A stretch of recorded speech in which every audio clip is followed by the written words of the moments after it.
What's up, guys? It is Rick Ginn, and we are going to have fun today. So we are in 2023, which I'm really excited about. It. I think this is going to be a wonderful opportunity in wholesaling.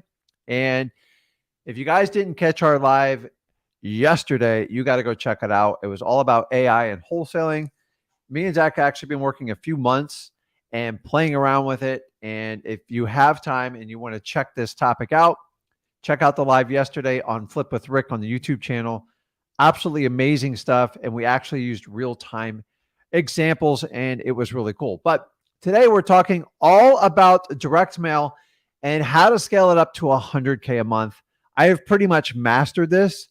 Full disclosure, I didn't do it overnight. I took a much longer time than most people, but I'm going to show you step by step how to use direct mail if you've never really used it before, the uniqueness of why you want to consider using this strategy once you get established in wholesaling, and most importantly, how to stack the bills up to earn 100K a month just in the direct mail section alone.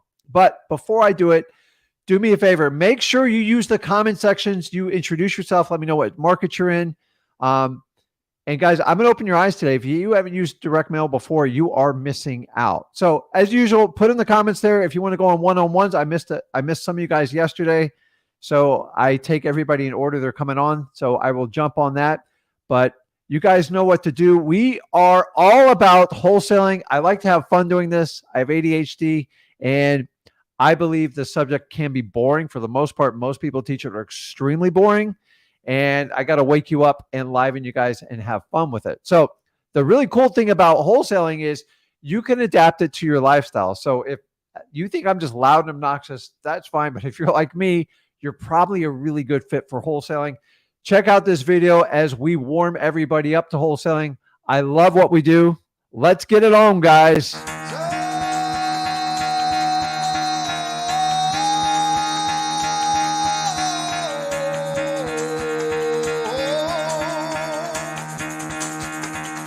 Get the fuck out of bed, bitch. Go.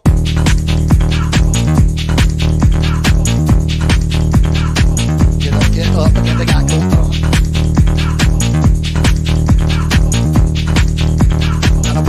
Time to wake up, bitch. Get up. Get up. Get up.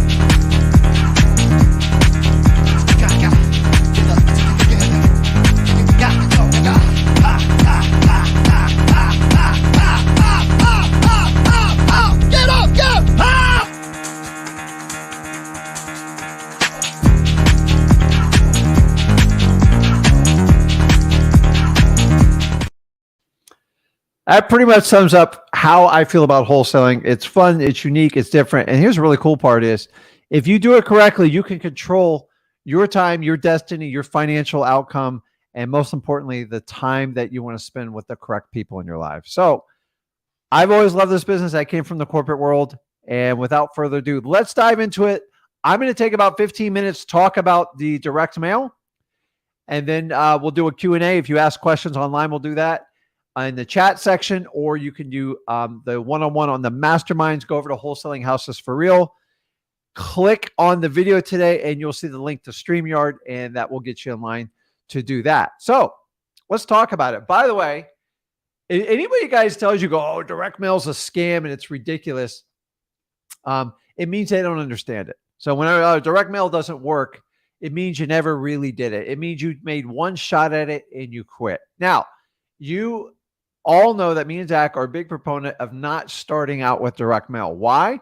Because honestly, most of you guys are on a limited budget, and I understand that. So I want you to get some deals under your belt. And then once you can get at least 5 deals, guys, at minimum 5, but I prefer you have 10.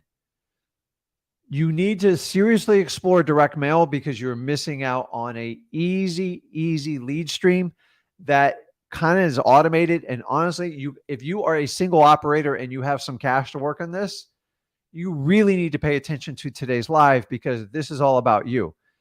Imagine if you can make $100,000 a month solely by doing direct mail. I do other methods too, but I'm just telling you, direct mail easily fulfills this within my business, and I'm going to show you how. So The first thing you got to understand with the direct mail, there's something that happens before direct mail. And if you get this part wrong, no matter what you do in direct mail, it's not going to work. So number one, you have to understand, you have to become a list ninja. And I don't use this word lightly, is if you will spend more time playing with lists, playing with the filters and figuring it out and finding out, try to get that perfect list, you will do so much better. Quality trumps quantity any time of the day. And if you were like me when you started out and you were on a limited budget, your list is as important, if not more important, than the actual direct mail itself. Because if you got a crappy list, no matter what you send, you can send $100 bills in the mail, people are not going to respond to it. So first and foremost, just like we teach you over at freewholesaling.com, you've got to understand lists. The better you get lists, the more time you play with them, the better you'll be at it. I have met so many people that go, oh, I did direct mail. The first thing I always ask them, if they're struggling direct mail, show me your list. And that usually answers the question right there. If you do not put a lot of thought, a lot of energy into this, and they go, Rick, how do I do that? Go over to freewholesaling.com. We teach you how to do it in detail, but list is everything. Quality trumps quantity any day of the week. When I first started out, if I only had $1,000 or 500, which was often, I would make that list perfect. Sometimes I would spend way too much time on the list, but I come from the school of thought is you can't learn enough about lists, because once you identify a trend on your list, you can capitalize it and push all your chips in with direct mail. You can do it with cold calling. You can do it with SMS. It doesn't matter. But I'm here to tell you, your lists are absolutely everything. So number one, make sure you're getting quality lists. How? Government lists are probably the ones that you want to attack because it should have the highest motivation. You're in a market that's going backwards, and we need to find the most motivated people. Number two, the driving for dollars, that is a list. You can attack it with direct mail too. It's not a bad approach. Driving for dollars and government lists will give you the highly most targeted ninja list, in my opinion. So once you understand the list, you can move forward with direct mail. If you do not understand lists, do not even attempt direct mail, because you're going to fail miserably. It's so important you understand the list. So because me and Zach teach you guys how to pull government lists, how to do the driving for dollars, how to do the reverse driving for dollars.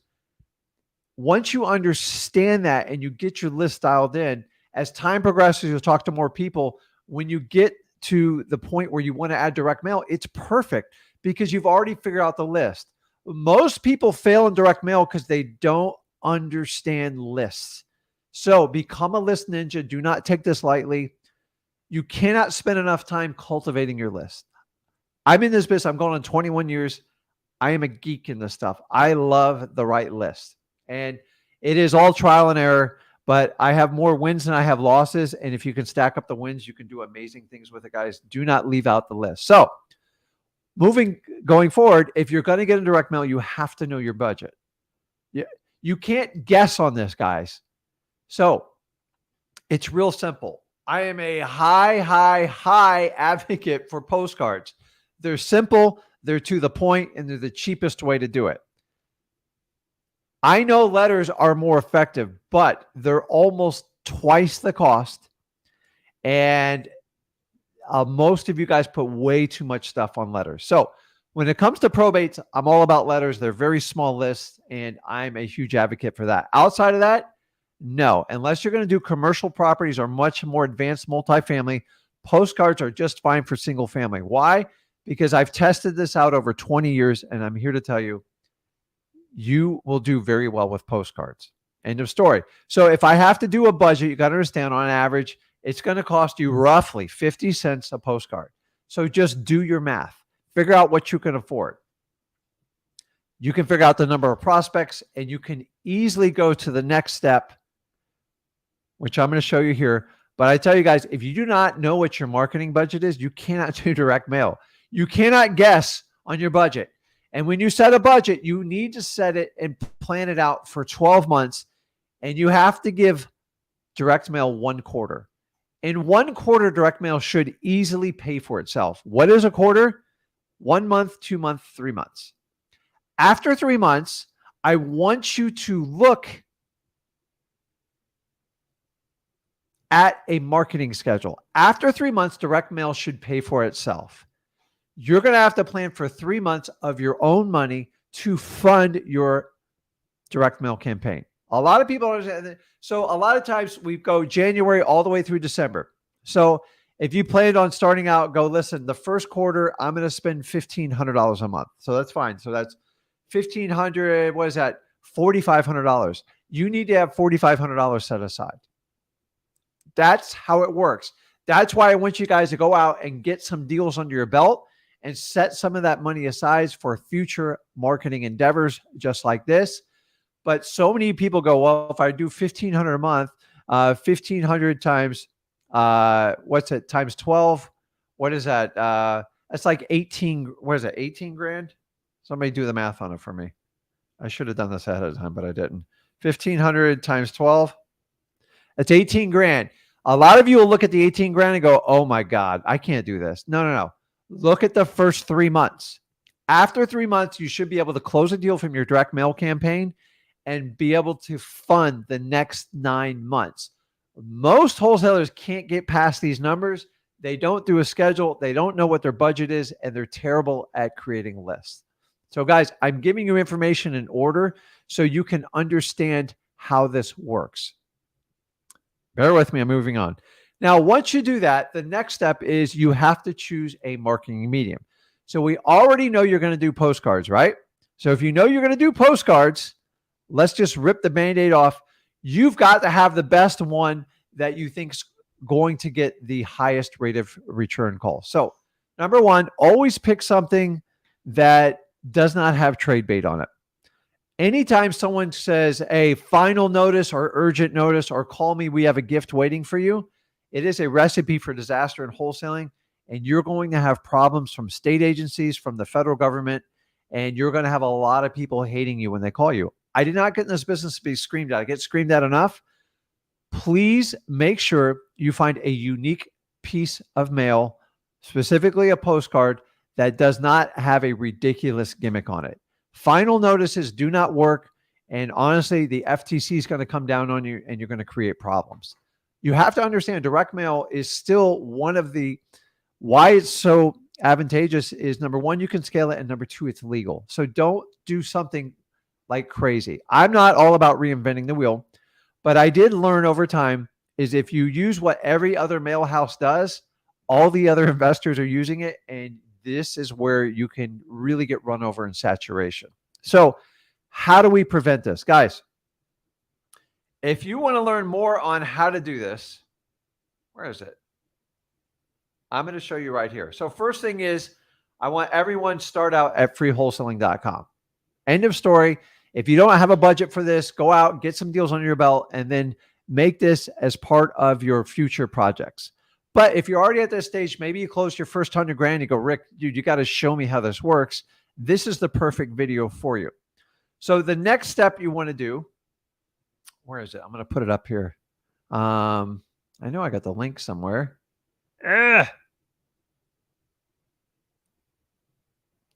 Actually, I'm going, so you got to go to freewholesalingfirst.com.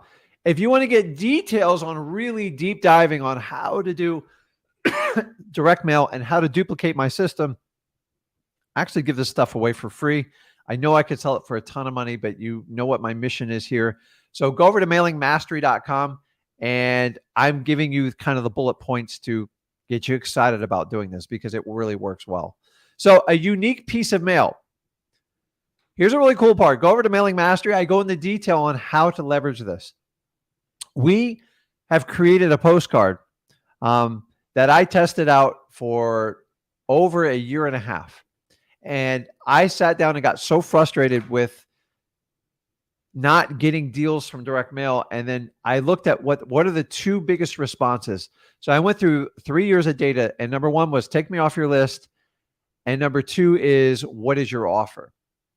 So I helped engineer. I didn't do it all by myself, but we call the ROS postcard. And that stands for Rapid Offer System. If you go over to Mailing Master, we show you how to do it. I give it away for free, guys. I have a vendor, a very highly reputable vendor, the best in the business. I share it all on mailingmastery.com. honestly, guys, I'm not a printer. I used to print stuff. I'm telling you, don't print stuff yourself. So they have this one, and what it does is it has an offer, and it's built in automatically. It has an API where it comes up with value, so you don't have to use your brain, and you just adjust how much you want to offer on it. And we show you how to do it in detail. And if you want to talk to a customer service rep, they'll show you how to do it. My goal is to educate you, to stimulate you, and get you started if you want to take the direct mail journey. This is not required. It's just for people that are already closing deals and they want to get into direct mail because it's consistent. So the unique piece is it has an offer on it. Well, Rick, why would you want to put the offer on it? I'm supposed to hide that offer. My data says sellers are sick of being played. And so if you go ahead and throw the white elephant out in the room, it intrigues them to call you. They will call you even to tell you have the price wrong, or how'd you come up with that price, or I love that price. The name of the game in direct mail is to make sure they call you. If they don't call you, you're done. So my mail piece is the perfect amount. I spent over $60,000 just in postage to prove my point. The first one I did, I bombed massively because I offered way too much. No, actually, the first one I offered way too little and only got a few phone calls. And I go, oh, because I was scared everyone was going to want retail. Then my next mailing is offered way too much and everybody called and I was in realtor land and it was miserable. And then what we did is we found the perfect formula of what percentage to offer that makes people call you that don't want to deal with a realtor and understand if you have the right list. Remember, you're going to find problem properties. So if you have the right list, the ROS postcard is the perfect way to create intrigue. And here's the really cool part. The only people that really get a leg up on this are people that go through me because I'm the only person that takes the time to train this. I've trained my mail house, and my mail house actually does customer service on this. And we constantly improve the product. Why? Because this is the sole product I use in my business. And I'm literally sharing with you step by step on how I do it. Go over to mailingmastery.com. I go into grave detail. I can't do the whole thing in this. So once you pick that unique mail piece, by the way, I used to use the Google image before. I used it for 3 years. It got out of control. People thought I was flying drones over their house. It got kind of funny, but it was unique. But then everybody used it and the uniqueness lost it. I've created the ROS postcard where it's like a backdoor entry. You have to go through me and you have to go through some training on it. And I do it all for free. And the idea is you have to be consistent with it. And those that want to take the time and understand it, they all do well. It's not like one or two people do well. I have hundreds of people that use this. You go, well, Rick, a lot. No, 100 people all over the country is not a lot of people. And most likely this technique's not being used in your market. You're going to be blown away by how many people call you. But you have to understand, you have to play with it a little bit. You're going to have to adjust numbers. What works in my market is probably going to be different in your market. So we create the ability for you to adjust the offer amount. And I go into detail. And anyone who ever needs help, I just help you guys out for free with it. Once you do that, you have to automate your mailing. When I first started direct mail, you're going to laugh at this. I literally did it all in my house. Why? Because there was no automated mailing houses. Everything was manual. And honestly, I think I spent about $8,000 in printing equipment. I had the little sticker stamp on it. I had the automated printers. And I got to be honest with you, I hated it. It was a nightmare. I ruined an entire room in my home. I thought my wife was like going to leave me because the printer would run all night. And you constantly have to babysit these machines for jams. And when you got something ripping off 40 and 50 cent postage on there and it goes out of whack, you can smoke through thousands of dollars very quickly. Guess what? After all those years of doing it, here's a little secret. It's easier, it's cheaper, and it will save you a ton of time if you use a mail house. Now, I use open letter marketing. I've been in this business a long time. They by far bend over backwards for me like no other company. I've tried them all. I'm telling you, all the other companies, there's nowhere even close to this company.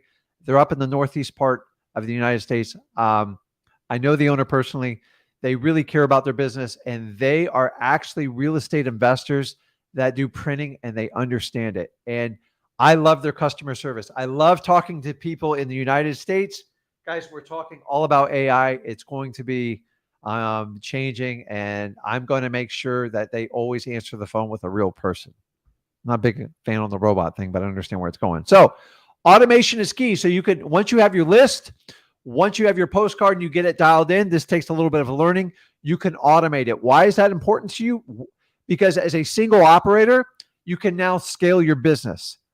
You don't stop your driving for dollars. You don't stop your cold calling. You don't stop your SMS. This just adds a wing. It's like putting your business on steroids. Why? Because leads are coming to you. They're inbound leads and they work really well. Now, here's another little secret a lot of people don't understand about direct mail. It's the first time you do direct mail, you have to learn about your flow. The crazy thing about direct mail is you don't have control when the mail drops. So if I drop, I'm giving you a big number because I do much bigger numbers because I know how this works. If I drop 10,000 mail pieces, I do a thing that's called batching your mailings. And what does that mean? It means if you're brand new to this, you have to understand how the lead flow goes. The most important piece you can understand once you get the mail out is you got to answer your phone.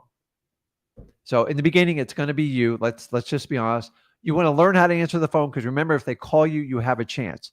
So instead of overwhelming you, I used to drop 10,000 pieces. I get 400 phone calls all within like a 3-day period. It's overwhelming. So in the beginning, so you can learn how it works, you have the option, and it's built into the automation through open letter marketing. It's called batching your mailing. You can split it up, I think, up to 8 times. So if I took 10,000 pieces, I could split it across, like if I was, now say we're going to do 3,000 pieces and you're brand new to it. I probably split that up over 4 to 6 weeks. Why? Because you got to figure out the flow. And the really cool part is the mail house does it for you. And they send you confirmation every time they drop your mail. So you know what's been dropping. And it's extremely consistent because I don't want you to outspend your leads. When you do this brand new, make sure you batch your mailings, you split them up. Once you get comfortable and you understand the flow, you can narrow that timeline down. And if you do, you have to understand that up front because a lot of you will burn, like you'll drop 5,000 pieces and you get overwhelmed 3 days and then the phone doesn't ring the rest of the time. So I rather you spread it out. And then if you're going on the appointments, you're answering the phones and you're doing dispo, you've got to have some time in there. And by the way, you just can't take direct mail and drop 20 grand on it and expect to double your business. It doesn't work that way. The biggest thing you have to understand in direct mail is it's all about consistency. So remember, you have to do a marketing schedule. Once you have a budget, you create at 12 months. Don't get anxiety. You just got to focus on the first 3 months because it's going to pay for the next 9 months and you have to do it. So not only do you put a date, not only do you put a amount you're going to spend a month, you're going to back it out and figure out how many mail pieces you need to do it. And then next to it, you're going to put a date you have to drop that mail by. And remember, I teach you all about self-accountability. If you're going to keep yourself accountable, you mark off those dates. If you start to get behind, understand you have to turn it up. You cannot do direct mail by feel. It does not work that way. It lags behind. So if you do direct mail and after the first 2 weeks, you're not getting enough phone calls and you go, I quit, don't start it. You have to wait an entire quarter to see the profitability of it. So many of you guys are so used to driving for dollars and cold calling, which I love. Direct mail is much more patience, but I will tell you it's much more scalable because you could drop 10, 15, 20,000 mail pieces if you have the team to deal with it. In my opinion, I'm going to let a little cat out of the bag. Anything more than 10,000 pieces requires a dedicated employee to answer the phone. It's just too much. I've tried it a million ways because if you can't answer the phone calls, you lose your competitive advantage. But I'll go into that. I go into engraved detailing at mailingmastery.com on the bottom there, and I want you to understand it. So I'm going to do one other thing here. We're talking about 100. Well, Rick, how do I make 100 grand? You haven't told me how to make 100 grand yet. Okay, well, I'll show you. Get this thing to work here. So, because so many people just, I make 100 grand. It's more than that. So you start in Q1. Remember, that is 3 months. So when you first start out, guess what? You might, hopefully you're going to get one deal done and just say you make 15 grand off that deal. Rick, that's not 100 grand. How do I get 100 grand? Hold on, I'm coming to you. You got to understand this. Q2 is now rolling. Now we're going to use money from this 15 grand to fund that. So remember, Q2, if we're spending 1,500 a month, that's 4,500. You're going to push 4,500 in to pay for that one. Now, you're going to be getting contracts that you had under contract. You're going to be finding cash buyers, and most likely, you're going to increase that to 35 grand. Now, I'd like to tell you this is a beautiful graph that goes up and down. It's not. Q3, you might make 18 grand, but the key is it's self-funding. And that's what you guys, this is like any other business. Once you can get the business to pay for itself, it's playground time. And then what happens, like Q4, you might make $45,000. And then eventually what happens, you're going to have a big fat deal. The best deals always, in my opinion, come from some sort of direct mail. Someone just says, listen, I want to move on. So by the next year, we're going in 2024, you're going to get consistent because all this mail is stacking up. All these leads, your follow-up system gets better, and you start to have 50 and 60K months. And then by Q4, you are well on your way to 100K. I never said you can do this overnight. I've had months where I've made $250,000. I've had months where I made zero. It's the truth of the business. And if you understand within 1 year to 18 months, you can easily do the 100K, would you start now? And I'm telling you, once I figured this out and I polished it out, I have never looked back. It's like automatic money, but I have to work for it, and you have to be extremely consistent. So guys, that is like everything I know on direct mail. Let me take this off here. I love direct mail. It works really well. Check out mailingmastery.com. I have nothing to sell you there. Like, if you think you're going to hit with a course, I just give it to you. Why? Because I want you all to succeed. Full disclosure, I don't want you to start out with direct mail, especially if you don't have any money for a budget, because you need to learn to talk to people. You need to learn the flow, and it is a process. Now, once you start making some money and stuff, it is incredible what you can do with it. So I'm reading comments here. I'm trying to do everything at once. So lists, guys, you guys make sure you have the right lists, and that's it. But do not take direction from direct mail off the internet. I find a lot of these forums and stuff, people go, is direct mail working for you? You go, oh, it bombed. Then you go, well, I'm never touching direct mail. Remember, only take advice from people that you want to be in their place. Understand that. So if someone tells you direct mail sucks, ask them. Honestly, I just move on. But you're going to have to give me specifics to knock off direct mail. Why? Because I've used direct mail for almost 20 years now. I have never had a year where I wasn't highly profitable. So my average return on my direct mail, just for full disclosure, is almost a 5-time return. Yeah. Okay, Rick. Yeah. If I invest 5 grand into it, I make 25. I didn't get that overnight. In the beginning, you're looking just to cover your cost, then make it profitable, and then start stacking your deals, because it's momentum that builds. You get all these leads following up, and then you learn how to do follow-ups. It's a complete mind-blowing experience with direct mail.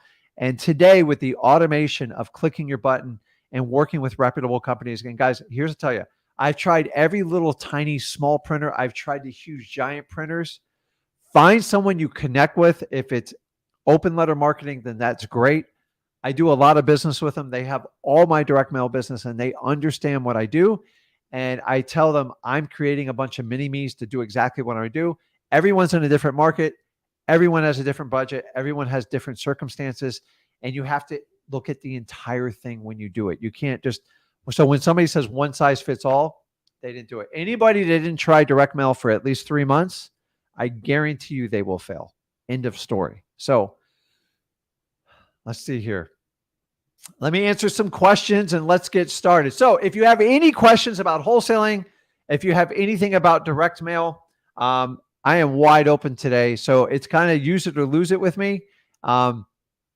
If you guys are new to this business, make sure you go over to freewholesaling.com.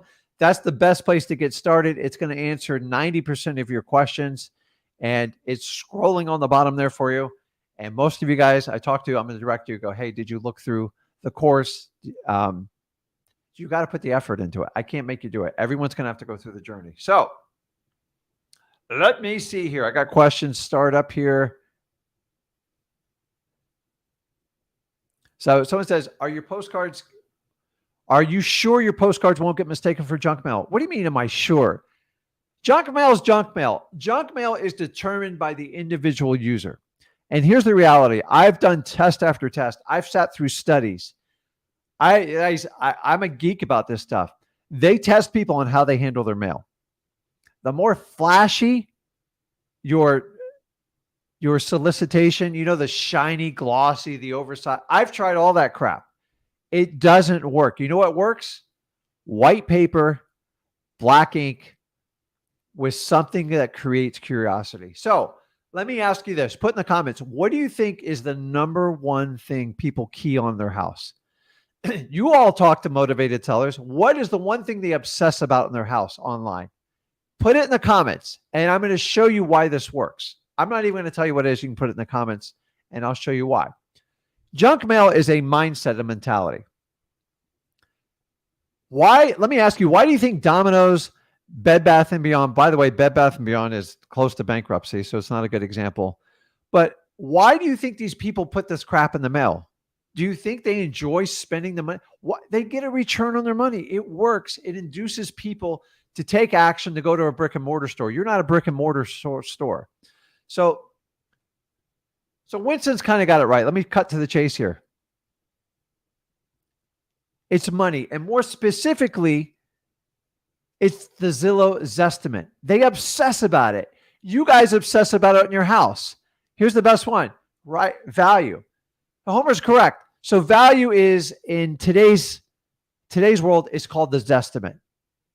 So my idea is, why don't we just attack them on their Zestimate? And that's all we do on my direct mail with ROS.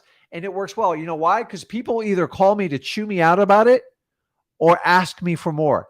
I don't care which way they go as long as they call me. I don't put a lot of information on the card on purpose. The more crap you put on a letter or a postcard, the less intrigued people are to call you. There is no intrinsic value. So if I put the value of your house on a postcard and go, listen, here's your offer, give me a call. I have a deposit waiting for you. A lot of times you'll call and go, hey, Rick, that's not the value of my house. You got it wrong. Okay, well, let's talk about it.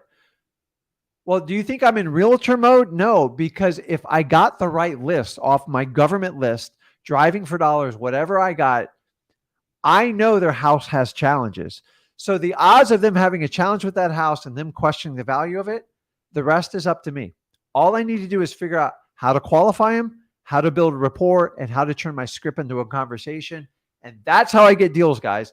So many people send me postcards. There's like 300-400 words on it.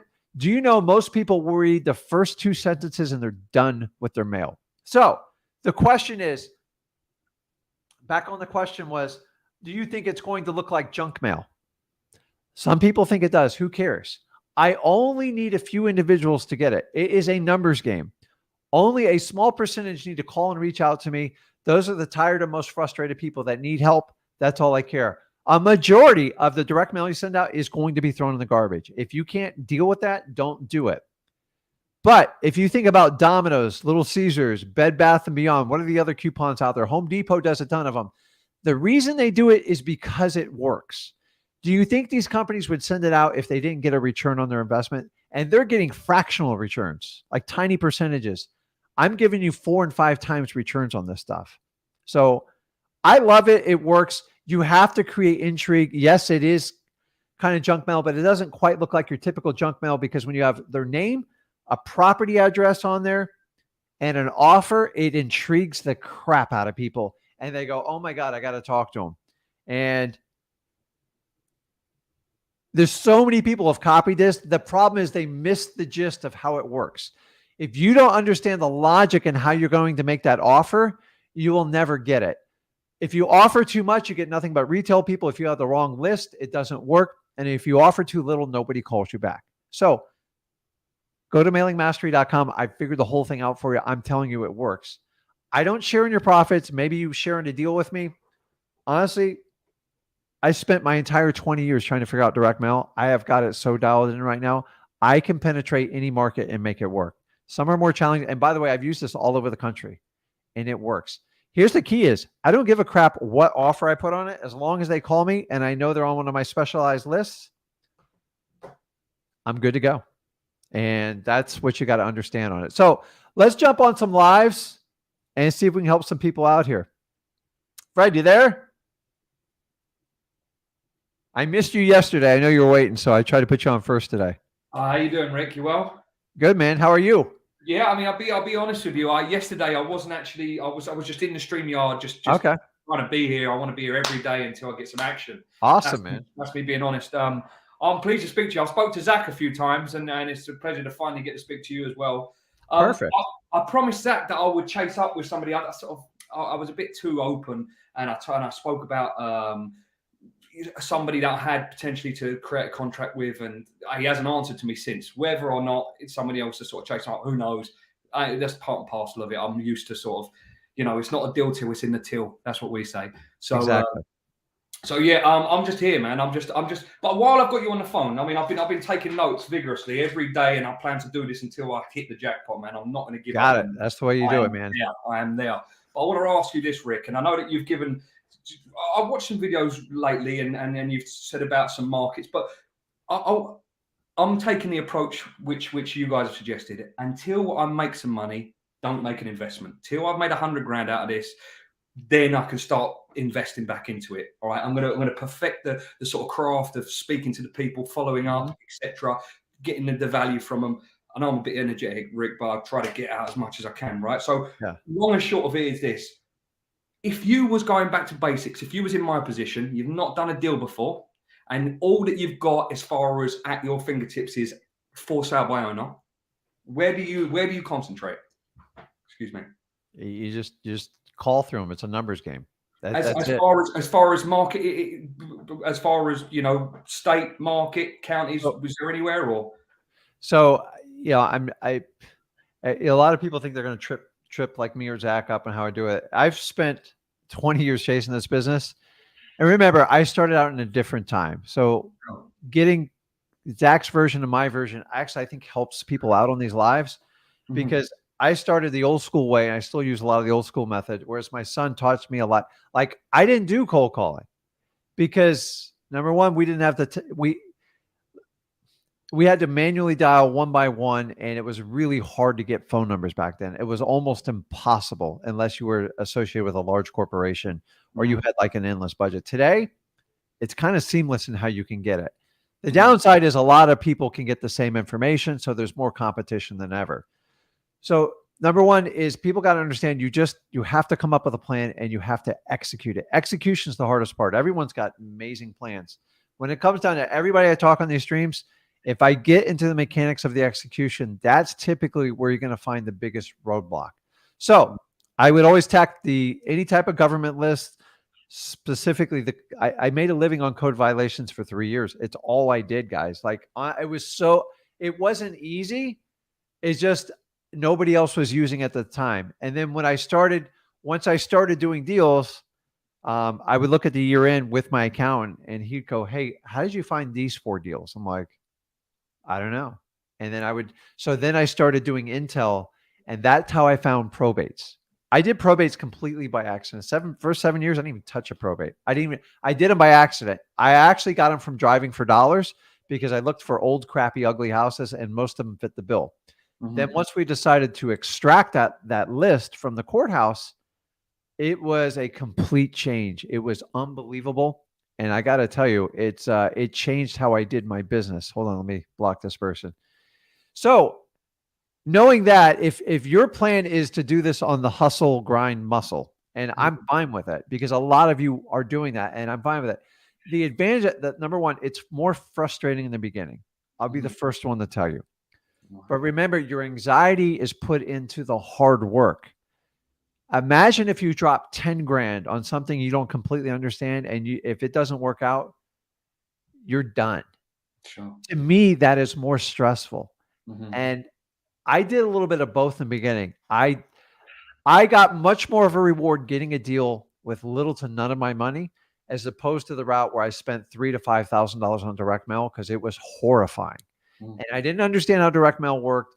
And I had someone coach me along with it, and they gave me really bad advice. And I lost a lot of money in the beginning. That's why I'm so like, don't start out with direct mail. Hmm. The reason is I didn't know how to talk to customers. Mm. I didn't know how to negotiate. I didn't really know how to identify anything.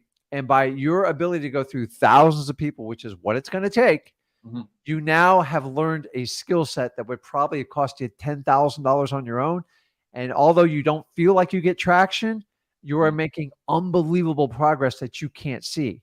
Yes. And it's hard for you guys to see that, but I can see it after 20 years. Mhm. I'm telling you right now, there is more value in understanding and learning and getting an education how to talk to people. Remember, once you pay for a lead, it's more pressure to convert it. Sure. And most of you are not prepared for that kind of pressure. Mhm. Take any company that does a PPC. Do you think they hand their PPCs to people that have never spoke to people? Only go to the top. Absolutely not. Guys, a lot of the PPC, ready? For one click, it can cost $500 for that one lead. I don't even do PPC. You know, it doesn't that it's work. I don't have the energy, or I don't want to spend the time in doing it. And I've watched most people do it in my market. It is a big, big boy budget, like hundreds of thousands of dollars. To me, it's just too stressful. I'm sorry. And in the beginning, it was a little bit cheaper. Facebook ads is kind of the same thing. If you guys can figure out how to get leads organically and you master it, oh my God, dude, like imagine. So it's the same thing is like anything else you do in life. So like, what do you enjoy doing outside of work? I enjoy doing some drifting. I've got like a BMW that we take to the drift track. Correct. I So the enjoy. first time you went, did you do it in a fancy car? You No, probably she's a rented beater. one or used your buddies, No, right? smash. She's a beater. We paid small money for it, and we was car park warriors, just skidding around. And so how long you been doing it now? Well, to be honest with you, Rick, I've probably done it two handfuls of times in the few Yeah. years that we've had the cars. But like, think about what you've learned in your experience now. And if you were going to go out and buy a car to do it now, it's like, holy crap. The difference from when I started and wholesaling is the exact same thing. And that's why the problem is you guys don't see instant results, because you're in a society that teaches you how to get instant dopamine hits by getting instant satisfaction. Wholesaling is not that way. Now, the good thing is you don't have to wait years, but you do have to sometime wait months. And as painful as what you're going through, I would stick to government list, any type of high motivation free list, FISBOs, and I would log my time. So a lot of people go, well, how many calls do I get a deal? I go, it doesn't work that way. I've seen people get it on their third call or their 3,000th call. So why don't you look at it a different way? See how many hours you log calling? Get somebody to 1,000 hours logging. And if you can't make progress within 1,000 hours, then we have to have a different conversation. And I'm just telling you, that's what it takes. Guys, the other way around it is, imagine if you did a direct mail campaign, you were doing 10,000 pieces a month. You wouldn't sleep at night. I used to do that. It was horrifying. I didn't like it. And it was so much pressure on me. And I didn't know how to, the problem is I didn't know how to convert the leads, because it takes experience to talk to them. So if you understand the mechanics of qualifying them, building rapport, and having conversations and getting to that negotiation piece, oh my God, then you're happy to pay for leads. And that's all I want. So some people do it in the first few months. Some people take years. It doesn't matter. We're all different. I learned terribly in school. I didn't understand because I didn't conform to the traditional school teaching. And because of that, that's who the man I am today. And that's the skill sets I've taught to my son. But I was told, because I didn't fit in the herd mentality, I'm going to fail miserably. And I stuck to my guns. It was painful, but I've always been who I am. So don't change what you're doing. You can, and by the way, guys, you can use a combo of both. I'm not saying you can't, but the reality is I'd get as much human practice as I can humanly possibly. And by the way, I know all this AI technology is going to help us out. It's never going to replace the response of a human, because to this date, I'm going on 21 years. I still get responses. I'm like, what? 20 years into the business. For the most part, I can break down anyone's objection to 5 or 6 objections every time. And I know how to do it. In the beginning, I didn't know how to do that. And I wasted a lot of time and money because I paid for leads and I didn't know what I was doing. Why? Because my guru told me to do that. And that's what got me into trouble, like a lot of times. And then when I went out and figured out how to do it on my own and I put in the time, it was, I don't know. There's something about when you figure out how to do something on your own, it's very satisfying. Definitely. And you can master anything in life today. YouTube has proven this to you time and time again. Why should we make wholesaling any different? Yeah, agreed. So listen, start looking at the time you're logging in. And once you get to 1,000 hours, then we can have a serious conversation. But like, you got to get like that first deal. And then once you start to get confident in your ability to talk to people, how do you gauge your confidence? Number one, the amount of hours and phone calls you make. And number two, are you getting contracts? Because part of it is getting to the contract. Sometimes you guys get the price wrong and you learn and you get out of the contract and you learn how to talk to your cash buyers and put it all together. But you guys are going to go through a journey in 2023. It's going to make you an incredible wholesaler, because it's not the easiest thing in the world right now. It's just the truth. Every guru tells me it's simple as pie. I just flip them on the beach. It's not, dude, guys. I started at 7 a.m. this morning. I've been busting my butts. I take this time and I talk to you guys, and I have struggles just like you guys do. But I keep doing it. I enjoy what I do. And what I think's hard is actually easy. And I never forget the day I sat in your shoes, Fred. And dude, I had so much self-doubt. So don't psych yourself out before you even start the game, because you're going to get behind. You are just as good as I am. Here's the only difference. I just done it longer and more consistent about it. Because here's how people do wholesaling. Most people try it out for a month, 2, maybe 3, and they quit. I would probably say 90% of the people follow that model. So you have to find a way to survive it. So how long have you been doing it for? Well, I mean, on and off, Rick. I mean, obviously, I've been making ends meet in other ways, and then obviously, and so did I. I had a regular job when I did this. Absolutely, and this is obviously an afternoon evening venture because of the time difference in the UK. So it kind of works out well, but at the same time, obviously, there's only so much candle that there is to burn. So on and off, I toyed with the idea last year, and in it's like November time, I sort of made a decision. Right, as of December, I'm going to get my head down, and then. But I told Zach the other night, I was apprehensive to get somebody to sign on a contract, because I didn't want to. In all honesty, and this is the complete honest truth, I just didn't want my first deal to roll over. I didn't want my first contract to be one that didn't get pushed onto a buyer and it to not sell. And obviously, I've just got all these reservations for a number of reasons. So just let it go. Yeah, I will. You're going to make mistakes, and understanding it and moving forward. Stop. Realtors wait for the perfect contract. You can't. No. We don't. We have to write them, and here's the reality. I still have to get out of contracts every now and then. All right. In the beginning, it was painful. And guys, I didn't even know what I was doing. I just know I need to get the best price, and you need to spend time trying to find the cash buyers to figure out where their headset is. They are a pain in the butt right now. I am all on the same board with you guys. I mean, I have deals right now. I'm just like, oh my God, is that smoking? They're like, I need it $15,000 cheaper. I'm just like, because my staff comes back to me like, Rick, some of these deals are really hard to move now. And this isn't going to last like this forever. So if you can figure it out now, it's be amazing. But so stop beating yourself up. You're your own worst critic. If you make a mistake, what's the worst case scenario, Fred? It rolls over and I find my way out of the contract. You get out of the contract and you move on and you apologize. And then maybe you can renegotiate it. Maybe they'll be a little bit more realistic and you can move on from there. We are not here to hurt people. We are only here to help people. And if the contract doesn't work for you and your cash buyer, then you have to get out and you move on.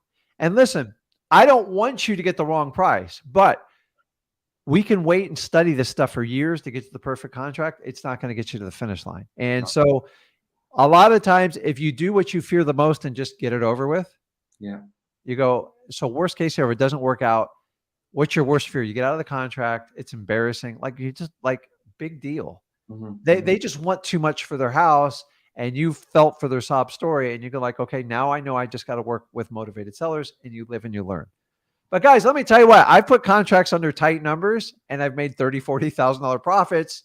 So if you constantly try to protect your downside, you're going to kill your upside. So remember, I'm not out here to put properties under contract and waste people's time, because I'm going to waste my time. But every now and then you got to understand, you're going to have to do it, especially with you being in the UK. You're doing something unique and I commend you for it. I think it's absolutely amazing, but don't let it hold you back, man. Like it's just, you got to think like the fighter's mentality. You just got to fight through it and get through it. So many times when a fighter walks in the ring, do you know 90% of them, some of them are beaten before they even throw the first punch, because it's in their head. They're like, this guy's going to kill me. He's more experienced. He knows what he's doing. And honestly, that guy's thinking on the other side, he goes, man, this young guy's going to take me out because he's fearless. And you have this battle before you even touch gloves. Guys, I used to wrestle. I used to psych myself out before I even started in high school. And I've learned it's just another man. They're no different than me. It doesn't matter what their skin color, it doesn't matter where they're from. We're all humans and we're all connected. And with AI going in the future, you're going to be able to more easily crack the code being in a international market. And so, shoot, maybe one day I got to come over there and try to figure out how to flip properties over there. My wife, like, her favorite place in the world is to go to the UK. So it's like, she's like, can't you get over there and do something? I go, I've been over there once. I'll figure out another time to go over it. But like, honestly, you guys are your biggest opponent. I was my biggest opponent. No one ever took me out other than myself. And then the minute I started comparing myself to others, like, you have no idea what's going on. Everything online, most of it's fake. It's just the truth. That's why I make everything for free, because I can't fake it with you. Otherwise, I'm wasting my time. And if you understand that, stop beating yourselves up in the head, guys. Like, it's you against the world. The only thing you need to compare yourself is cross country is the perfect sport, in my opinion, because you're only racing against your previous time. You cannot let the race dictate how you run it. So have you ever been in a race, especially as a kid? Yeah, I used to race motocross, turbokes. Yeah, but you tend to pace the person to the left and right of you, right? And the minute you get out in front, you're like, okay, I'm going to let it back a little bit. And so if you predetermine the race is, okay, the first 2 miles, here's the RPMs I'm going to get, and here's the time I want to come in. And no matter what anybody else does, that's what I'm sticking to. So you see this all the time with marathon runners. Until the very end, you cannot pace. And you guys constantly try to pace yourself against keyboard warriors that are doing nothing. Yeah. The only thing you're competing against is yourself. Make yourself 1% better every day. And the minute you stop comparing yourself to other people, you're not Rick, you're not Zach, you're Fred. And that's all I need you to be. And don't change who you are, accent you are. You have unique challenges, so you're going to have to go the extra mile. But I got to tell you, you're very confident. You're fun to talk to. It's just you're going to have to put in the time, and you're just going to have to keep adapting your list, the free list. And then once you get that, you get some money, you can decide how you want to do, because you could really leverage direct mail, especially being overseas. Definitely, that's my plan. But I wanted to put like a sort of commitment out there, because I said to Zach that the other day, I said I'm confident I can go back and get this contract, and they haven't answered since. But I've been in sales before, and that's part and parcel, right? Yeah. So people love to ghost you. So the most critical thing to understand is, especially in the beginning, when you get somebody on the phone and they're open to talking to you and there's some sort of motivation, sometimes you got to get as much information as you can while they're willing, because boy, do they shift quickly when they get off the phone, and it drives me nuts. But that's part of the game. So sometimes at the beginning, especially being overseas, it's critical you get as much information as humanly possible. Additional cell phones, emails, everything, so you can connect with them and make sure, because when they start ghosting you, it's a lot more work, especially between time zones and distance. So excellent stuff. All right, I'll record more information. I just wanted to put a sort of a goal out there, in front of everybody, or the whole community, and I wish everybody every success the coming week. But by next Friday, I want to have a contract, and I want to. Don't be scared of the contract not working out. You got to get past that. How you get past it? You just write a contract. That's what I'm going to do. I'm going to have a contract by next week, by next Friday. Awesome. Okay, Fred, go get it, man. Good luck to everybody, including yourself. I'll see you, man. Thank you, mate.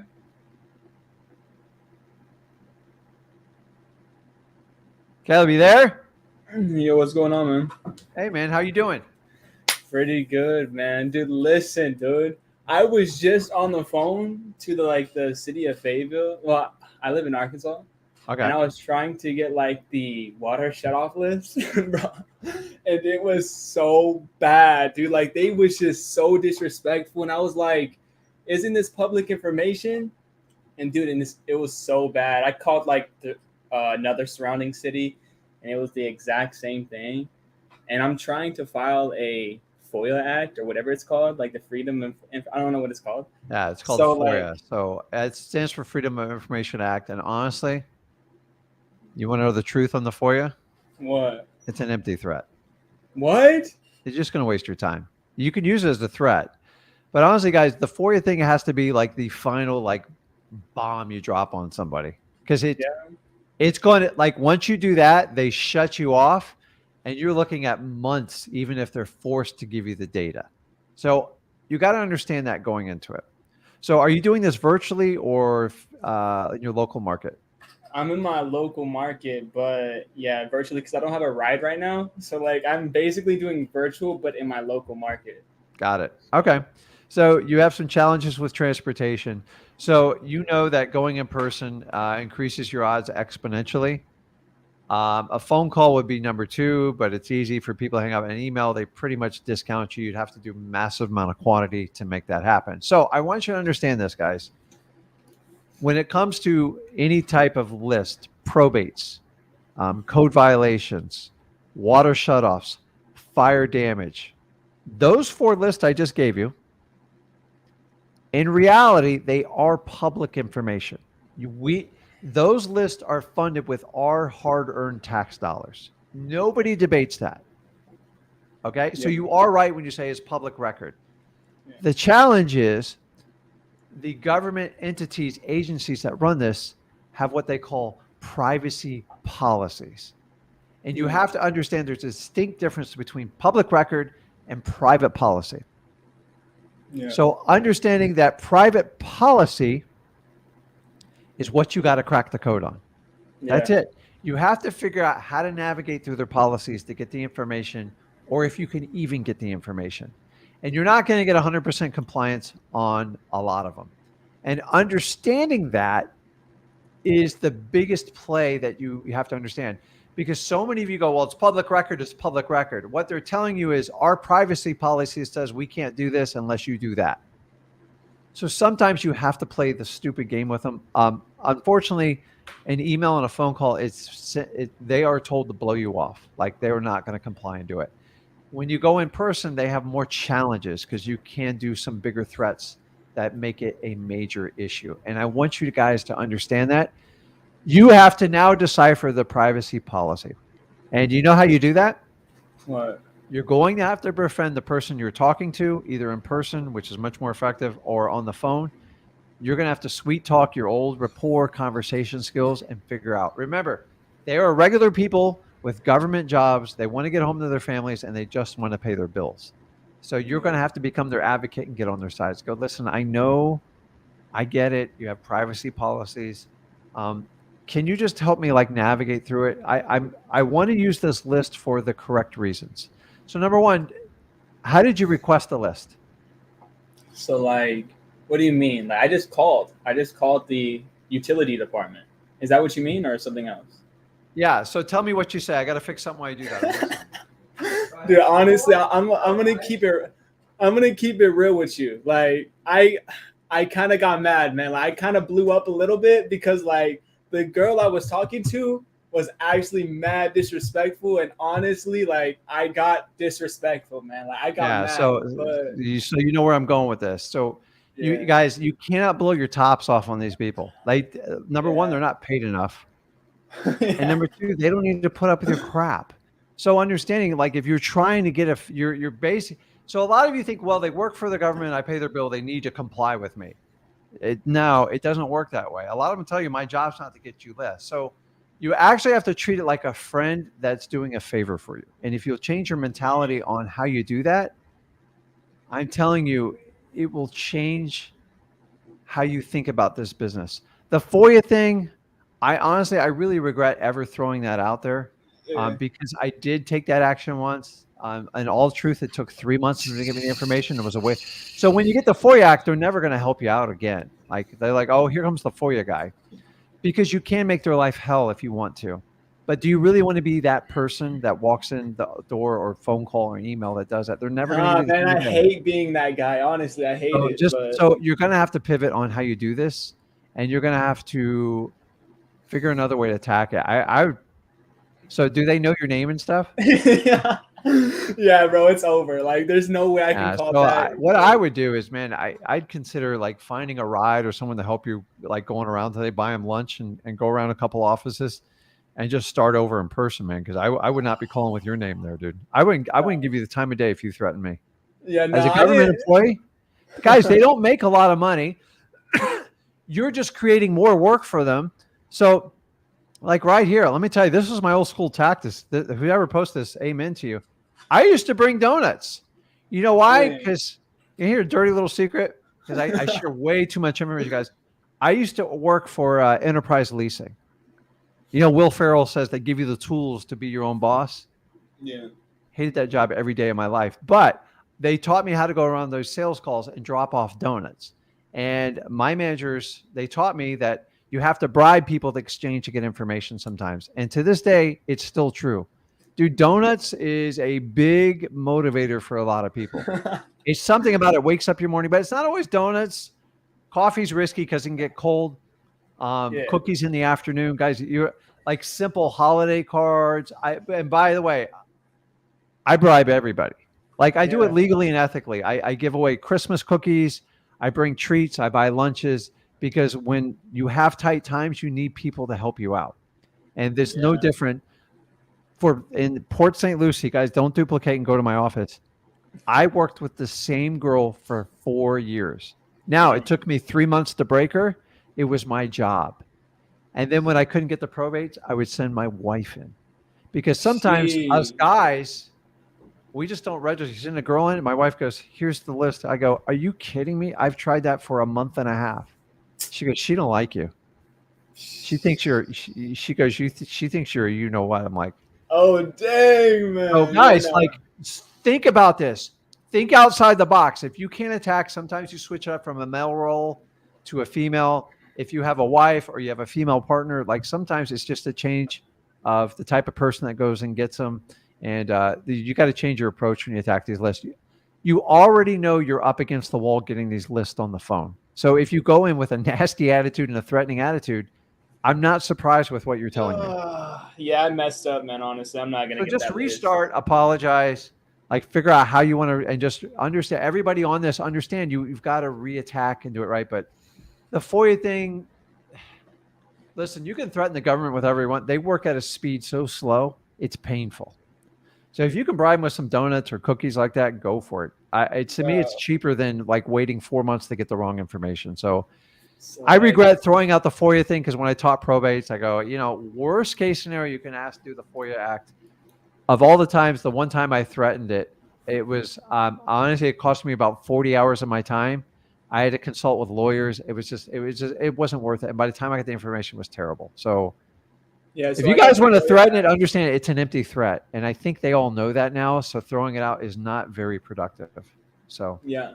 I'm just going to probably I made the FOIA Act, but since you said that, I'm just not going to send it, I guess. Move on, dude. It's like, you know, like in our government, when people try to file to get a lot of these like transparency on like private classified documents, it takes them years to get it. So it's a pain in the butt. And like I'm not in the politics. I'm never going to be a government employee. I'd be the worst government employee on the face of the earth. I get why the way they do stuff. And so if you understand that, listen, you can always become resistance with persistence, but it can't be like you can't threaten. You can't do physical like threats. And when you threaten people's jobs or like you yell at them, like yelling at a government employee. By the way, I get yelled at all the time by government employees. I'm like, I don't understand. I just went through like the hell and back getting a roofing permit. It took me 8 weeks to get a permit, which should have taken a day. Yeah. They made it so difficult. Why? Well, the problem is all these investors going around recording affidavits left and right. They're changing the court process on how you record affidavits because the days of just recklessly recording an affidavit are probably going to be coming to an end here.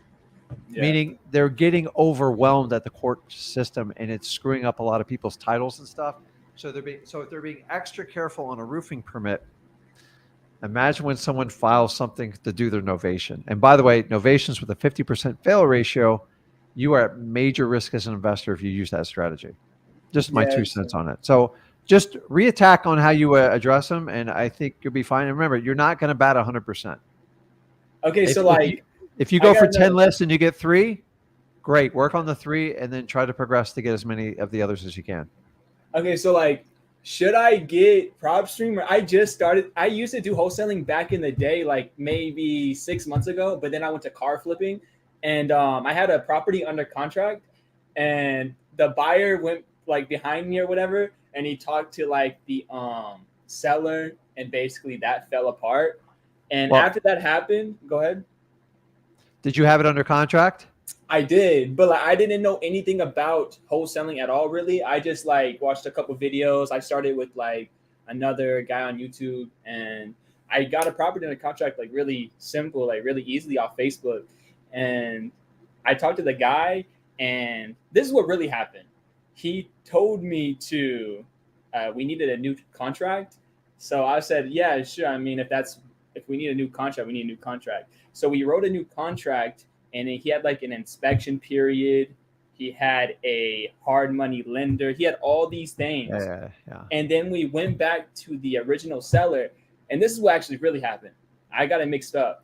The seller didn't want to sign the new contract. So the whole thing fell. And it was such a good deal, man. It was a great deal. I had 20, 15K for sure on that deal. Quick. So listen, Caleb, you've got to understand the fundamentals of wholesaling. You can't do this by feel. And when somebody tells you to rewrite a contract, it's not usually in your advantage right off the bat. Just if you have a good deal, why are you going to, once you start changing paperwork, people get squirrely. Yeah. And usually when you're changing paperwork, there's a reason for it. Somebody has an agenda, and you're just too new to the business to understand that. So at Free Wholesaling, we teach you, use this contract, don't change it. And when you sell your contract, use this assignment contract. Do not change one word in it. You just change the numbers and the dates. That's it. The minute people start asking you to change stuff, they're trying to manipulate you. You just don't understand it. And the minute you go, well, I'm going to be the easy guy, the nice guy here, you will get run under the bus 95% of the time. And so you got to understand it is you just got to stick it out. So the deal didn't work out, but I will tell you, you probably learned some valuable lessons on it, and you probably will never do that again going forward. Guys, when someone asks you to change a contract, it's not good. It's just not good. Do an amendment to it if you want to change something. But once you start canceling that contract, you're at risk. That's how people backdoor you in this business. Yeah. When your cash buyers start trying to manipulate your assignment agreement, you're going to get screwed. Guys, I've been screwed so many times. There's nothing you can tell me that doesn't shock me. Yeah. You just got it. Once you get the motivated seller and they're confident and they believe in you, write a contract. It's your job to follow the fundamentals of wholesaling. And the minute something doesn't well, Rick and Zach never taught me to do this and that. There's a reason why we tell you do follow this process and don't change it. I had someone tell me, go, Rick, the guy made me change this and this on my assignment agreement, and I got screwed. I go, yeah, because you took the clause out of there. He knew exactly what he was doing. Yeah. In my assignments, just so you guys know, I've had so many people agree to assignment and they sign it, and then I have to chase them around for a deposit. And then I get a really good buyer the next day. He goes, I'll give you 10 grand more than he did. And then I'm stuck trying to get this guy to release me out of an assignment contract without a deposit. So I wrote my contract. If you don't have a deposit I think mine's 24 hours where you can put the time on it, it's null and void. I don't have to chase you around. I don't have time to do this stuff. People will manipulate you. You give them if you give them an inch, they're going to take a mile. I'm telling you. You've got to learn the fundamentals of wholesaling. Freewholesaling.com. I teach, don't change the contract. It's a manipulation. Someone knows more than you and they want to manipulate. So just because you don't understand everything you need about wholesaling doesn't mean you wait. So you have to be disciplined. When people tell you, I want to use my title company, there is a reason for it.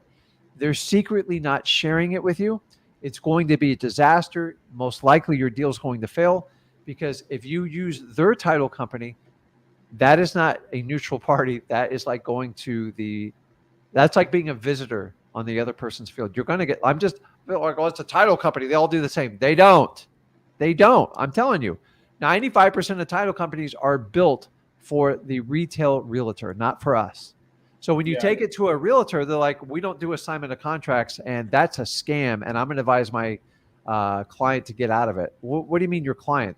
That's my client. Like, no. They called us for the title company, and you lose control of the deal really fast. So a lot of times I tell people, I go, listen, if you have a contract, they agreed to your title company, you're going to have to talk to them and play nice with them, but tell them, like, this is really non-negotiable for me. The reason we don't want you to switch title companies is because the deal won't work. 9 times out of 10. By the way, I lost a $150,000 deal because I broke this rule. I will never, ever switch my title companies unless I take possession of the property and I'm selling it for retail. Then I don't care. Yeah. So every rule we have in freewholesaling.com is because I got screwed somewhere, somehow. So I've already gone through all the pain for you. So if you stick to it. Number 2, do the car flipping thing.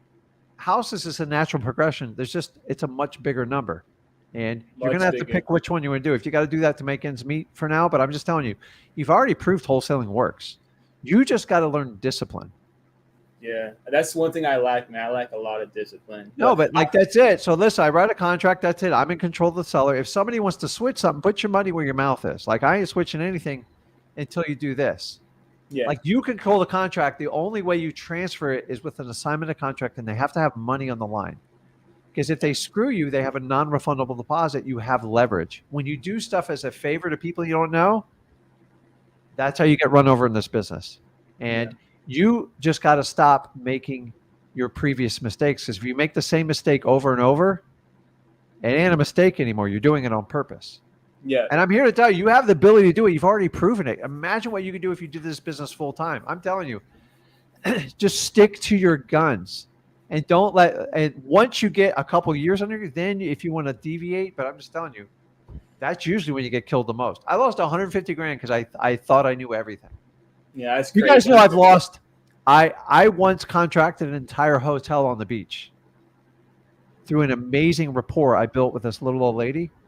And I didn't listen, and I thought I knew how to do everything. I lost almost $1 million to a hurricane because of an insurance policy, and then the property got deemed, and I still made a lot of money with it, but I thought I was going to hit it out of the park, and I didn't get the best advice in the world, and it cost me a ton of money. So I was a rookie doing the commercial. It was like one of my first commercial deals. You're still new to single family house flipping. If you just stick to freewholesaling.com, we'll show you the rules and navigate you so these people can't take advantage of you guys. By the way, do you know there's a certain demographic out there that targets people that are brand new to wholesaling, and they will manipulate and talk you into doing all this paperwork so they can screw you over?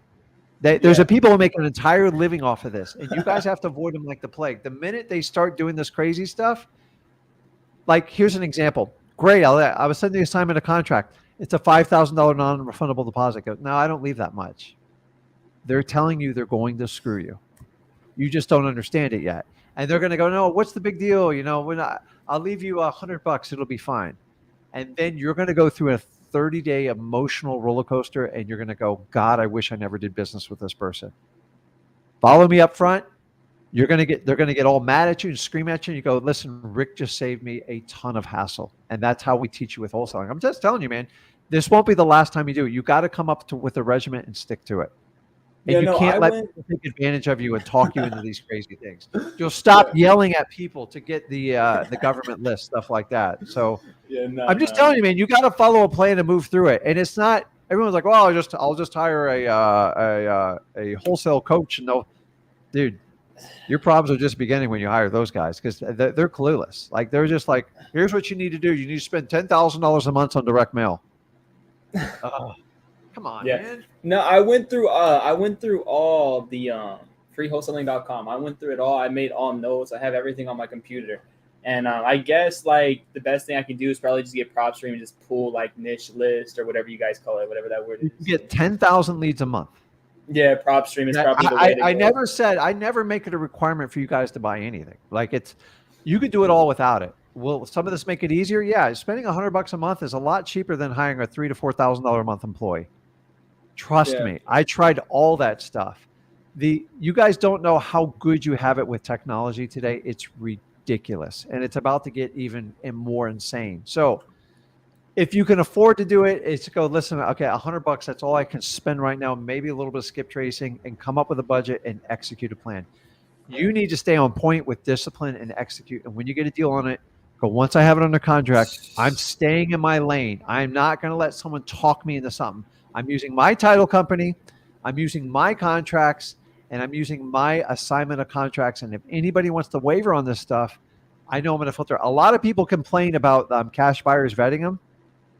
You call 10 cash buyers, like when you have a deal, and 8 of them will go, I don't want to send you a proof of funds. That's not fair. Why should you get my information? Have a nice day. Thank you. That's They're all. telling you they don't have money up front. I tried forever to figure out every cash buyer. Guys, I'm a cash buyer. I buy plenty of stuff cash. You send me a great deal, I'll send you proof of funds in 10 seconds because I know how valuable deals are like that to come across my plate. Most likely you have another wholesaler trying to daisy chain your deal, and that's why you're getting the BS runaround. And Yeah, the no, minute I you went start to to cut through people's crap, the better you can do. yeah, I went to Zillow for sell by owners, and it was bad, man. Like it was so saturated, it was crazy.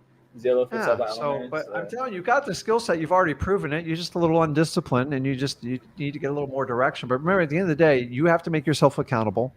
No paid coach is ever going to do that for you because when you pay them, are they really making you accountable? If you can't make yourself accountable, you'll never succeed in this business. It is when you decide to do that, you're like, okay, I'm doing it, man. Some people, I tell you, just burn the ships and do it, man, because if you thought it was scary with what you're doing now.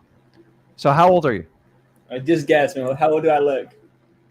How old? Boy, see, now you got to get me in trouble. So you're not a chick, so I can get away with this. So No. don't get hurt. 26? Nah, man. Nah, younger. Okay, 18. Older. Okay, so I'm somewhere in the middle. Just spit it out because I only got so All much right, time. 22. There you go. 22. Okay, so Okay. so I taught my son this business at 17. So age is not an issue. So it's you got to understand when I started, I had what I thought was a big mortgage at the time, which really wasn't a lot.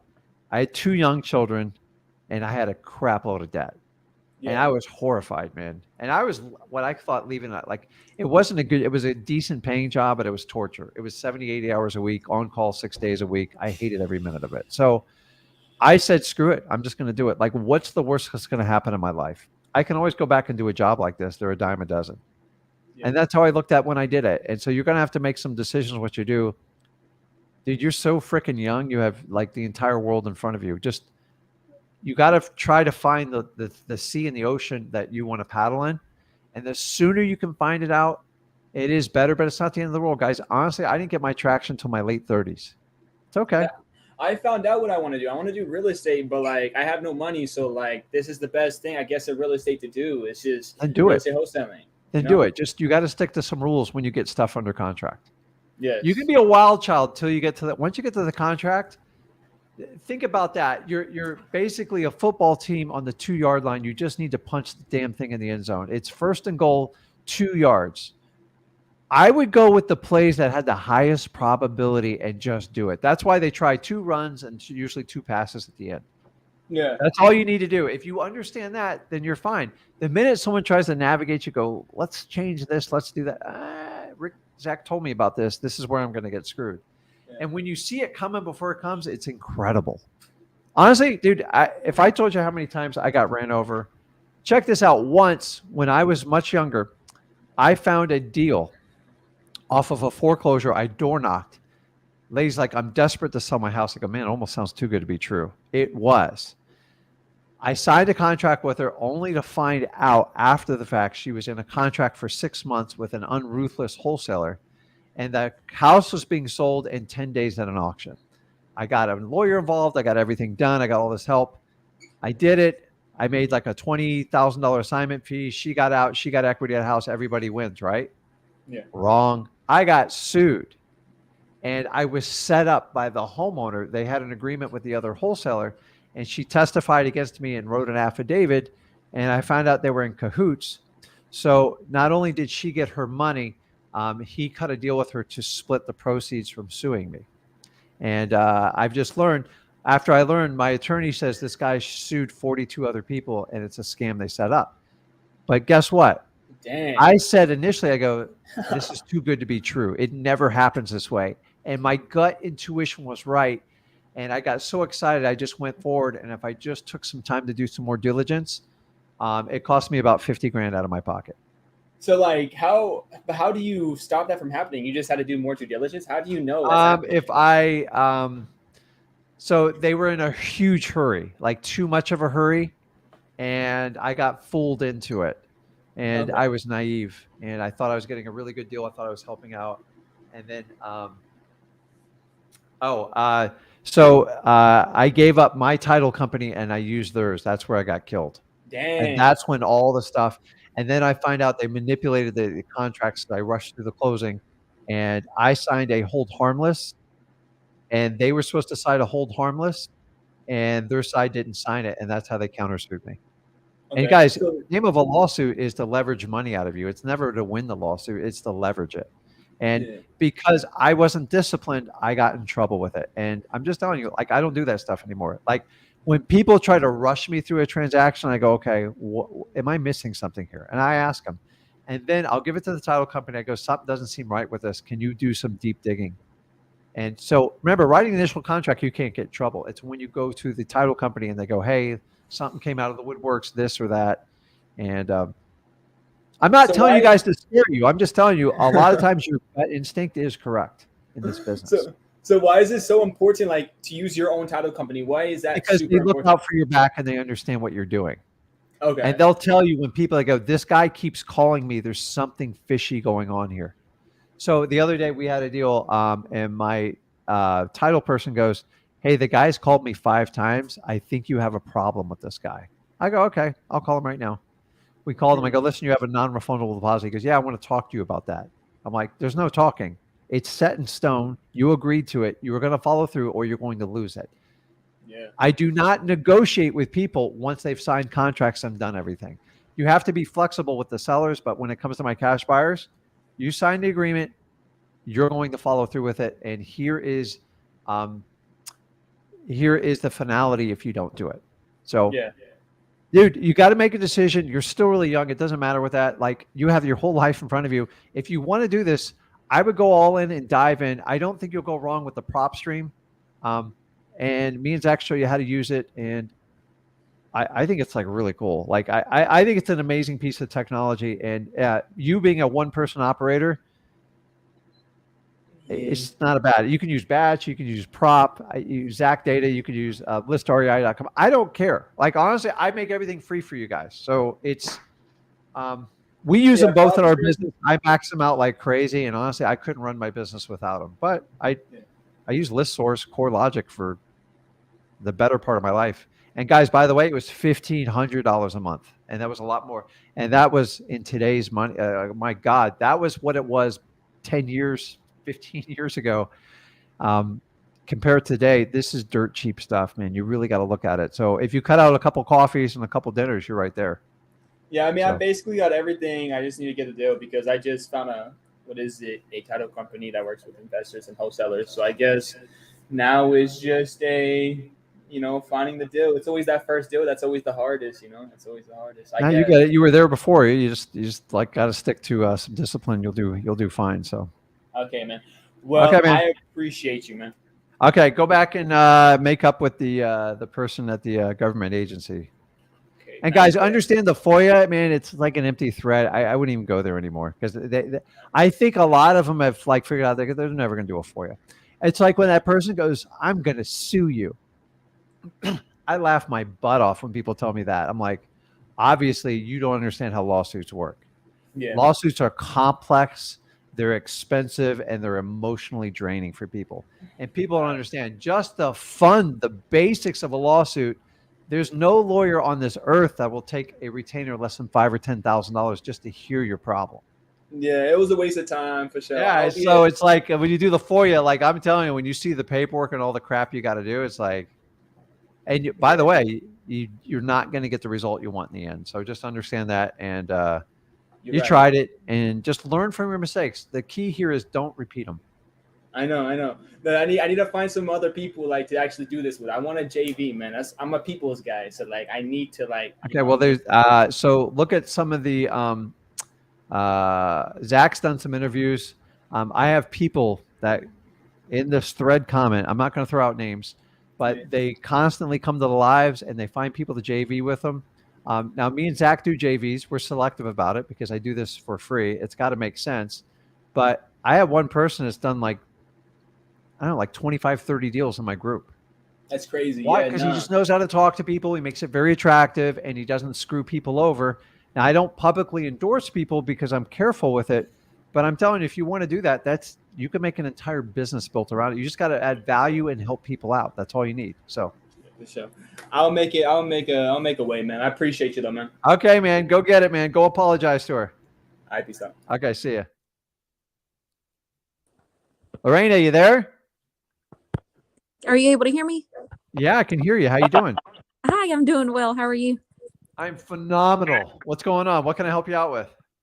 Yes. So thank you so much for, picking on me. I wasn't sure, but first of all, thank you so much for what you and Zach do. I'm really new to wholesaling. I kind of came across Flip with Rick maybe at the end of November. But I know there's probably other people waiting. So I'm in South Carolina, which is an attorney state. And I just have a quick question with probates. So I had saw a past video where you had stated to not deal with the attorney if you can avoid it and just go directly with the PR to get them under contract. But we are an attorney state. Would I run into any issues when I do come to closing, or is that something just let them know up front? Okay. So an attorney state, don't confuse that with probate itself. So Okay. when Lorena says attorney state, it means her state requires an attorney to be present for a real estate closing, correct? Yes, sir. So now you have to find out if there's any correlation with like a probate lawyer. Now, here's the problem. I got 3,500 counties. For me to break down every county, I have to take probably a year just to do that. I'm not going to do that. So number one, talk to your title company. They will educate you. Just because you have to have an attorney present for the closing of the property doesn't mean you have to have an attorney present. So let me ask you, if you enter into a regular contract in South Carolina, do you have to have an attorney present to enter into a purchase and sale agreement with a seller? Yes or no? I believe so. I think so. That would be hard to do. That means everyone would have to schedule an attorney for any contract. It would be overwhelming. So unless I'm wrong about this, I'm not a lawyer. I don't even pretend to be a lawyer. So here's how probate mostly works is probate in itself is an act by the government system to finalize the final affairs of a person that's passed away. Why? Because bank accounts, stocks, bonds, real estate, cars, boats, trucks, whatever, the only way you can pass title is someone has to sign it over. Well, if they're deceased, obviously they can't sign it over, so I have to enter a court agreement. Mm-hmm. A probate, usually the biggest asset is the house. So how do they open up probate? In most states, and you can read your statutes on this, and you can talk to your title company, is they file a petition to grant a PR, which is a personal representative or an executor. Now they have the same legal authority as that person that owned the property before, and they're usually the most responsible person in the family affairs. And their job is to either keep the house, fix it up, whatever they want to do it, and most people choose to sell it. Once they have the legal authority, if they choose to sell the house on the market, off the market, however they want to do it, it's up to them. If you enter into a legal agreement, now you have a legally binding contract. You typically would take that to your title company and follow your state statutes on how to correctly close that property. I highly doubt you have to have an attorney every time you do a contract, because that means in reality is like, okay, you have to do that with your internet contract, with your cable contract, with your car contract. It's a contract's a contract. Like, it doesn't matter if it's tiny or it's huge. So there wouldn't be enough attorneys in the world to even do that, in my opinion. But maybe I'm wrong. If somebody puts in the comments. So what I'm telling you is, If you enter into agreement with that PR or the executor, once you have the agreement is now you just go through the court process and the title company and your state statutes to close that property. That's it. The minute you try to go through that attorney, you are going to be so roadblocked, it's going to be disgusting. Ask me how I know this. I initially started out doing probates trying to go through the probate attorney. I literally got nowhere. I couldn't get a deal signed. And then I asked my attorney, I go, do I need to go through him? He goes, no, you can just go. If you can go straight to the seller, you'd knock yourself out. Attorneys move very slow. They want appointments. I go to the seller. I go, listen, if you want to sell your property and you're tired of it, you want to minimize the expense and get rid of the headache, you have the ability to sign a contract now. Once you sign the contract, we can give it to the title company, and then we'll request the attorney to liquidate the asset. This is normal process. Attorneys won't share with you because they don't feel like they can make money off of it. Mm-hmm. So they tell everybody in probate, you have to wait till the probate process is done. It's a lie. It's not it. Think about if you had a $10 million estate and the probate took 2 or 3 years. If you were in a position where you had to overtake that property, could you financially afford to keep it going? You probably couldn't. Mm-hmm. And so they built this loophole in where you can liquidate it to minimize the damage to the estate. So what I'm telling you is you need an attorney to close in your estate. I can't change that. You can't change that. I believe you have the ability to enter into an agreement with a personal representative or an executor of that property through the probate process. If you agree to it, then you just hand it to the attorney and go, do your magic. If you do it the other way, the attorney goes, I need an appraisal. I need a BPO. I got to review the contract. I don't like your contract. Can you change this? Can you leave a $50,000 deposit? Because that would make me feel more comfortable. That's what you're going to get when you try to go through an attorney. They're going to try to stop you at every corner you go at. So if you get a direct link to the seller and you're helping them out and it works for you and it works for the seller, I don't give a crap what the attorney says. Because guess what? He or she's looking out for their best interest, which is not yours. And 9 times out of 10, it's not the seller's. Don't get mad if you're an attorney on there. It's just the truth. It happens all the time to me. I do this all the time. Yesterday, my seller said to me, to my staff member, the attorney said, you flat out cannot sell the property until the probate's complete. And so I had to talk to the attorney. I said, unless you want to put that on public record and be disbarred, it is 100% a lie, and I'll prove it to you. Not only will I prove it to you, I'm going to send you an email with 236 properties I've done the exact same thing to. So that means 236 lawyers were wrong, judges were wrong, and title companies were wrong. I think the numbers are on my side. So I never get, and by the way, you'll never win the argument with the attorney. They are professional arguers. So understand that. And if you know that, then go with the seller. Once you have that, then you have leverage. And the attorney, they might stall you, but they can't get rid of you. The other way around, they're going to tell you, I don't like your contract. You need to pay more. You need a bigger deposit. We need to get an appraisal. A lot of them tell you, we have to list it on MLS for 3 months before we even look at your offer. You're never going to compete on that. So do you understand the correlation now? I think so. I think I just have to make sure that, like what you said, to make sure. Talk to your title company first, because it's a free conversation. And then if you need to involve an attorney, they're typically tied to the title company. That's the progression I would do on that. But I'm just telling you, I've done probates like all over the country. There are some states that are a lot stickier than others. I know Colorado is one of the challenging ones, but I've never heard anything come up in South Carolina. So one of the easier ways too is also network with investors in your area. You guys can find them at local RIA groups, real estate investor associations. Just don't go out there and buy all the courses they sell you, because that's typically what they're there for. Okay. And I do have one last question. So for us, I was able to find the probate court online on the public index for my county. And I just had a quick question. So I was looking on there and they have like other things that you can look up, like the code violations and that sort of thing. But for some reason, saying that they don't have any files available for the past year. Is that something that if I were to go there in person, would that be any different? Or do you think that the online... Well, the thing is, so you just got to learn how they operate the system. So it's like I know it's the government, but it's like any other corporation. Like you got to go befriend someone there and just say, can you just walk me through this? Like, how can I get this information? And the nicer and sweeter you are, which by the way, I've never met a nasty person in South Carolina. It's just, you guys are much nicer in that state and the rest of the country could learn. If you go kill people with kindness and compliment them, they will help you out. And that's what I would do. I knew nothing about probates. You know how I learned probates? I sat down at the probate court and there was a clerk there, and she sat there for 45 minutes and walked me through an entire case, what to look for, how to pull it. And guys, it changed my life. Why? Because a man asked for directions. I know that's like ironic, but if you guys sometimes will just ask people to help you out, they'll help you. Nobody knows it better than the government employees themselves because they've been trained on it. So you can try to do it yourself, and you hit roadblocks sometimes by just spending 20, 30 minutes with people. They will save you weeks, if not months of work. And that's the way I would attack it. It's easier to ask first and then to try to figure out everything on your own. But there's some people, all they do is ask and they never figure anything out on their own. But that's a different side of people. So I would go there in person and ask and have them walk through and just kill them with kindness. It works. It works 9 out of 10 times, in my opinion. If you go in and threaten them like Caleb did and like tell you they'll for you, they're going to tell you get lost. And I don't blame them. I'd do the same.